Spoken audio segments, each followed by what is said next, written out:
आदाब दोस्तों, मैं अयाज मुगल आप लोगों के सामने एक छोटी सी कहानी लेकर हाजिर हूँ। इसका अनुमान है क्या फ़र्क पड़ता है। क्या फ़र्क पड़ता है? दोपहर का वक्त था। दूर तक कुदरती नज़ारों के दरमियान बहता दरिया और हम। गर्मी के मौसम में दरिया के किनारे सरसराती हवा किसी नियामत से कम नहीं। तख़य्युल के समुंदर में गोता लगाया ही था कि अचानक एक आवाज़ सुनाई दी, बचाओ बचाओ, मेरा भाई डूब रहा है। किसी छोटी बच्ची की आवाज़ थी। नज़र इधर उधर दोहराई, कुछ समझ ना आया। कुछ लोग दरिया के बीचों बीच एक खड्ड की तरफ भागने लगे तो मैं भी उसी तरफ दौड़ पड़ा। एक बच्चा घर से नहाने निकला था, मौत के आगोश में जा पहुंचा।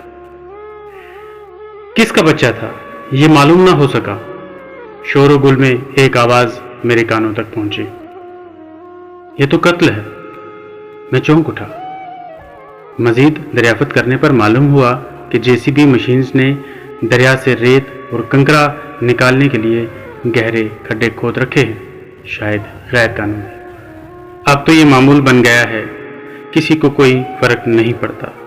एक और आवाज ने मुझे अपनी तरफ मतवज्जो किया।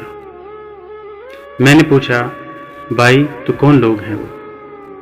जवाब मिला, हैं कुछ लोग जिनके सामने इंसान की जान की कीमत कुछ नहीं, पैसा ही सब कुछ। तो आवाज उठाओ, मैंने बड़े जोश से कहा। अरे नहीं बाबा, हमें क्या फर्क पड़ता है, खाम का हम क्यों झंझट में पड़े। चेहरे के भाव बदलते हुए उसने जवाब दिया, अगर वो आपका या किसी दौलतमंद और रसूखदार का बच्चा होता तो भी क्या आप ऐसा सोचते? शायद नहीं, मैंने पूछा। खैर, आप कोई जवाब नहीं मिला और वो आगे बढ़ गया। ये मालूम ना हो सका कि किसका लगते जिगर था। शायद गरीब का बच्चा था। अमीर का बच्चा होता तो बाथरूम के टब में नहा लेता। गर्मी भी लगती तो एयर कंडीशनर जो लगा रखे हैं। हाँ, गरीब का बच्चा था, वरना कोई आवाज तो उठाता।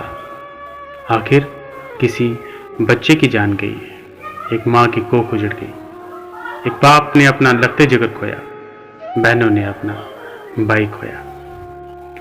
ताज्जुब है, सब जानते हुए भी लोग खामोश हैं और खुदा की मर्जी समझकर सब अपनी अपनी जिम्मेदारी से पल्ला झाड़ लेते हैं। क्या फर्क पड़ता है? ये सोचता हुआ मैं भी इसी भीड़ का हिस्सा बन गया। खुदा हाफिज।